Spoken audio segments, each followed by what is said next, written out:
I'm Jade Longsay, a proud Mulunjali woman, and welcome to Indigipreneur, a podcast for Indigenous entrepreneurship and economic development to inspire and promote positive change within Indigenous communities. Indigipreneur is here to help people like you to accelerate your startup or business by giving insights to Australia's top Indigenous entrepreneurs. Even if you don't currently own a business, listening to Indigipreneur will surely inspire and motivate you. Here today we have Phillip Harris. Phillip Harris is a proud Aboriginal man from Darwin, but moved to Brisbane in 2013, who is turning his business into a reality. Aartbi is an online marketplace which connects people with unsigned artists, entertainers, photographers, models, and more. Phillip is a young and exciting Indigenous entrepreneur who is currently developing his startup idea and studying a dual bachelor degree at the University of Queensland. Phillip, to start things off, could you please share a little bit about your background and what led you down the path of entrepreneurship and starting your own business? Sure. I was born in Darwin, but I moved to Brisbane in 2013 to attend boarding school at St. Joseph Nudgee College. I'm now studying economics at the University of Queensland whilst developing on my coding skills through some online courses like Firehose and Code Academy. My entrepreneurial journey began this time last year. I was laying around at home and then out of nowhere, this idea popped into my head. I jumped on my computer, conducted some research, and since then I've been working 16 hours a day and loving it. It's always funny how ideas just randomly pop up in your head. I'm glad to see that you're actually executing it. Tell us more about your business startup. How did you get your idea or concept for your business and how is it going? So basically it's an online peer-to-peer marketplace connecting people with artists and entertainers, but our vision goes way deeper and broader than that. But in the early stages, I don't want to give too much away. But with the rise of marketplaces, I knew I had to think outside the box and get creative. So I will say that is more than a traditional marketplace platform. So right now we are currently in the testing phase. We got our MVP done and have a list of potential users who have agreed to test it out over the weekend. Excellent. What have you learnt from running a business and what are the key fundamentals to make it successful? Personally say time management, hustling and passion is key, especially for me. I'm a full-time university student, entrepreneur and boyfriend. I need to manage time for both uni and startup. I need to hustle so I can be a successful entrepreneur, and I need patience for my girlfriend. The days get really long sometimes and all I want to do is eat and sleep. So, but I knew it wasn't going to be easy and that this platform wasn't going to be created overnight, but you just have to keep pushing and you eventually start making some ground. This is my favorite question. What does the word entrepreneurship mean to you? Okay. The word entrepreneurship to me means and represents people who are taking a risk to better their financial state and make an impact on the community. And I love being an entrepreneur because I know if I'm successful, I can give back and help out the Indigenous community. Great. What is the major difference between entrepreneurs and employees? Honestly, you have to be a special kind of breed to be an entrepreneur. I'd rather work 16 hours a day doing something I love and enjoy than 8 hours a day doing something I hate and find boring.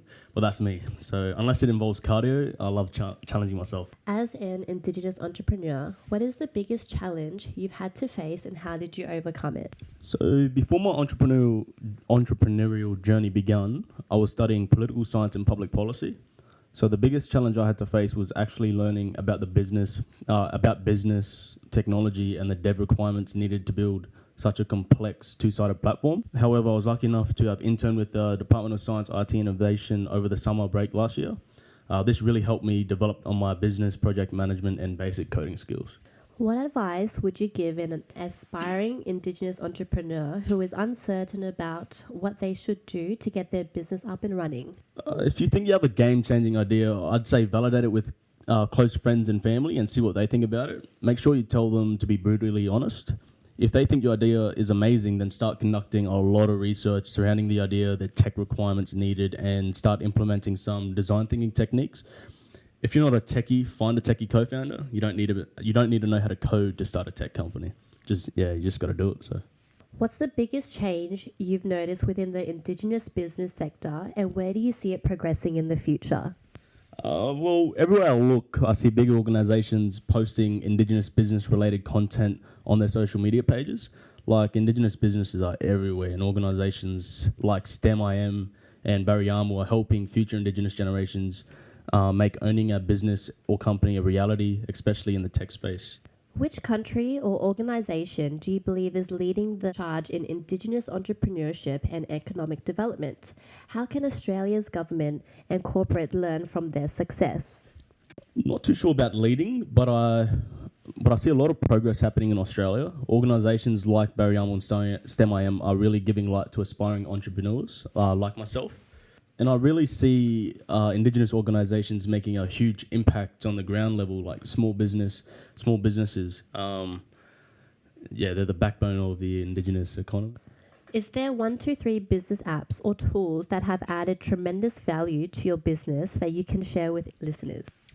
Yeah, so for me, Trello, LeanStack, and UX Pin.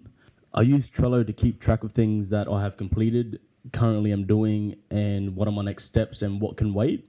I use Lean Canvas provided by LeanStack to help validate my idea in minutes rather than creating a business plan which can take months.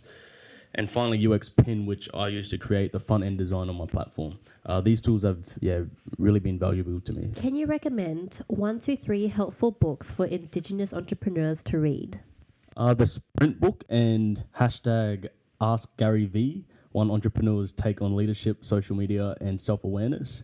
If you want to know about how to create a platform the cheapest and most efficient way possible using design thinking techniques, I'd suggest reading the Sprint Book.